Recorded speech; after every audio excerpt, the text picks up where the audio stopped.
Младежката вълна, пътешествие към светлината. Християнско момиче приема исляма, сестра Заира, октомври 2021 година. Бих искала да споделя моята история с вас днес.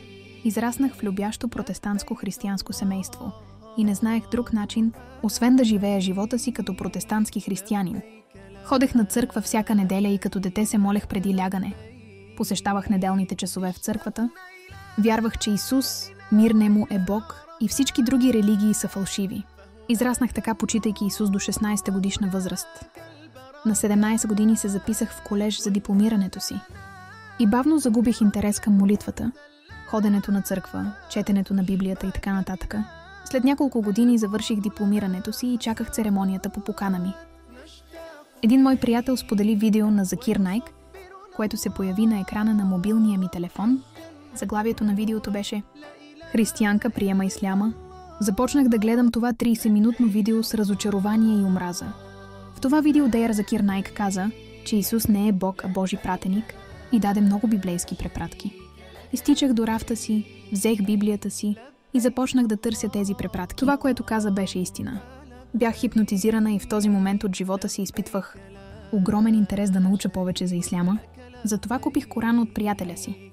Не знаех, че арабският започва отдясно, затова си мислех, че последната страница на Корана е първата страница. Отворих последната част на Корана си и прочетох сура Ал-Ихлас, където Аллах Субхана Таала казва за себе си: Той е Аллах, единственият, Аллах вечното убежище. Той нито е раждал, нито е раждан, нито има равен на него. Ал-Ихлас 112. Тази сура промени целия ми живот. Още първият стих ме накара да се замисля. Да, Бог е един. Как е възможно Бог да е трима? Няма да има множество богове. Той нито ражда, нито се ражда. Този стих ме разтърси много. Как е възможно Бог да се роди на земята? Как е възможно Създател да стане творение? Субхан Аллах. Мислех, че правя огромна грешка, като пренебрегвам моя Създател и се покланям на човека, когото Аллах е изпратил като пратеник. Всъщност е лесно за християните да разберат исляма, но те не обръщат внимание да разберат или да научат какво е написано в Корана, а просто вярват на всичко, което са казали предците им. А аз приех религията на исляма, защото ислямът е единствената религия на земята, която силно вярва и се придържа към концепцията за един истински Бог. В исляма концепцията за един Бог е много ясна и цялата ѝ основа е базирана на монотеизма. Християните вярват, че Исус е Бог, но самият Исус е имал Бог, който е бил по-висш от него. В исляма Бог няма нито баща, нито син и никой не е по-висш от него.